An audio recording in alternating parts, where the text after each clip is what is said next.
beautiful week. My kids, it was their final week here before they had to go back to Malta. Did some exploring around the area. We went to some of the beautiful swimming spots, and yeah, just starting to see what's surrounding us outside of the confines of our land. And yeah, the more I travel around, the more I'm falling in love with this area and this country. It's absolutely beautiful. What's been going on in the last 18 weeks? Wow. So much has happened on the land. We've achieved a lot. You know, I have my friends coming to see. They saw it last year when I first bought it, and they've seen what we've done, and yeah, they've been very surprised with how much has been done. One of the questions that came up is, how do we find balance between sort of doing the projects and maintaining, you know, the day-to-day running of the space? The answer is very simple. It is finding the right people to the energy that people want to put into the space, who really have a passion for reconnecting with nature, enjoying the space, listening to what the land is telling, and then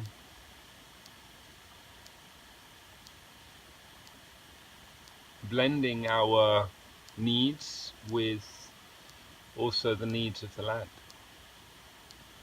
If it wasn't for Emmanuel, who has been sort of the one steady consistent on the land, then it would have been very different.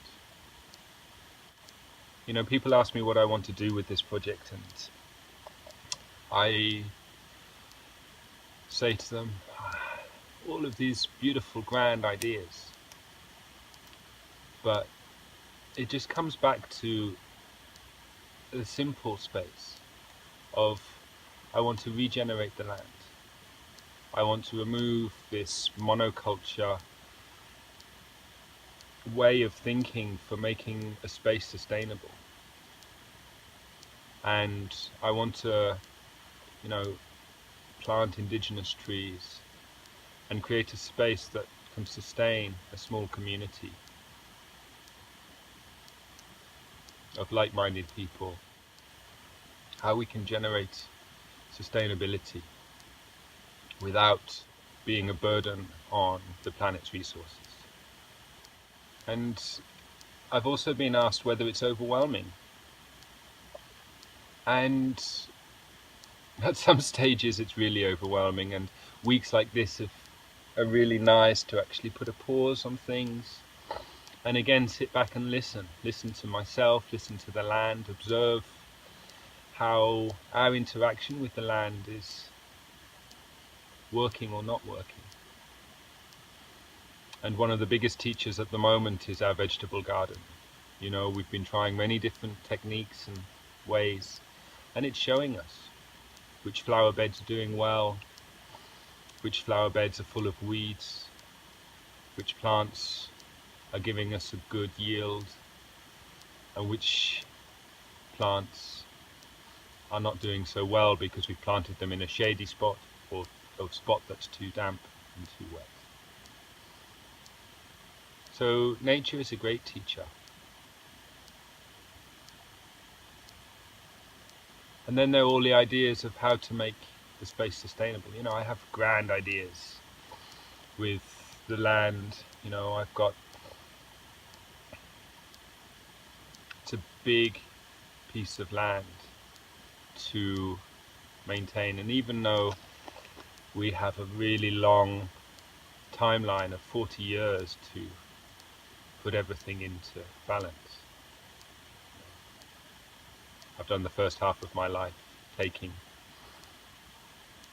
feeding my ego, having fun, and now it's time for the second half of my life for giving.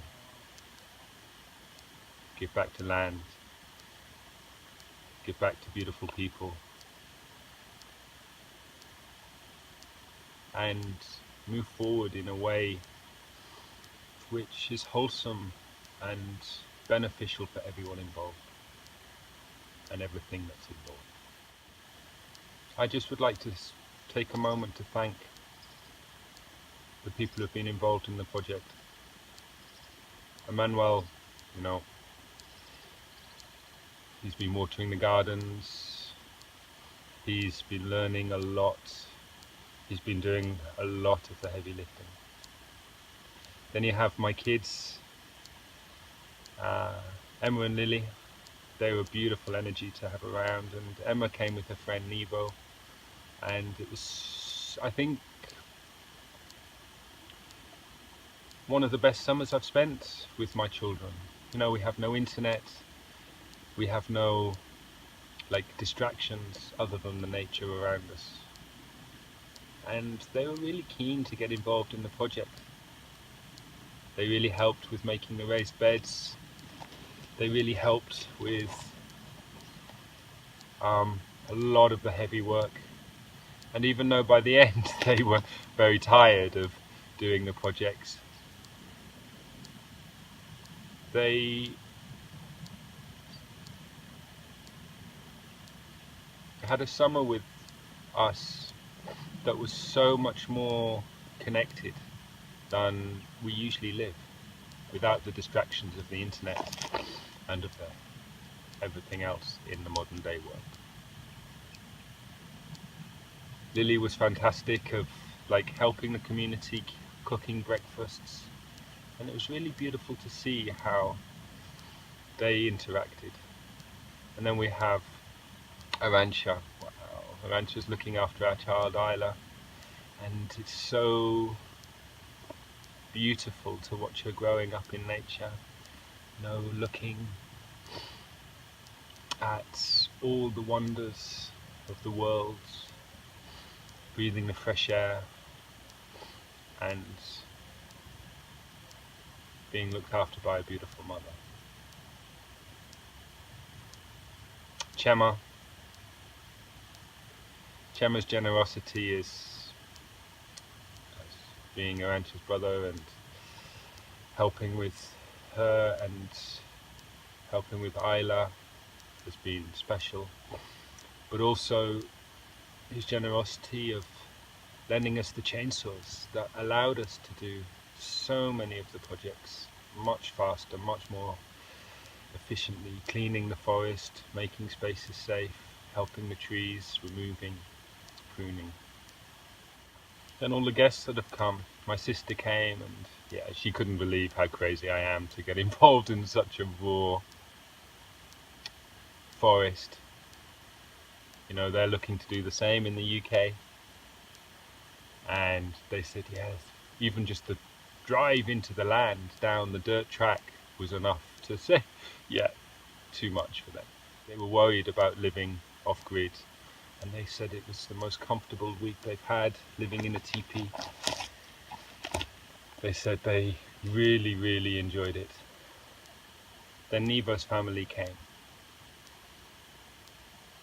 They came to pick up my kids to take them back to Malta, but also to actually just have a look at the project and see how they can help, see how they generate interest and maybe ways of making it sustainable.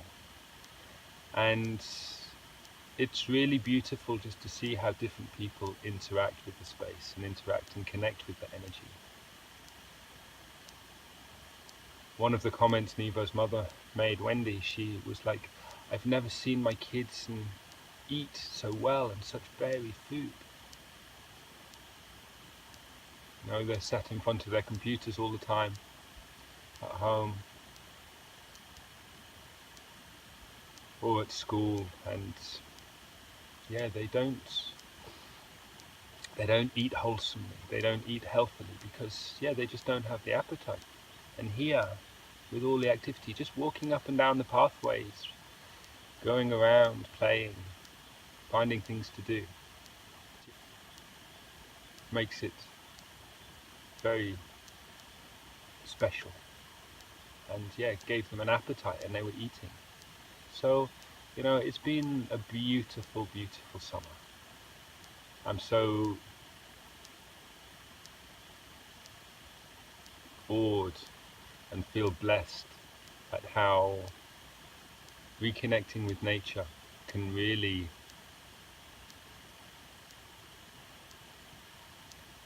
show the goodness and bring the best out of people. And stepping out of that day-to-day routine of, you know, the life in society is just magical, and it's going to be really difficult to go back. I'm going to leave you with the thoughts of whether you would like to come and experience the space, give some love and energy to the land, give some love and energy to yourselves.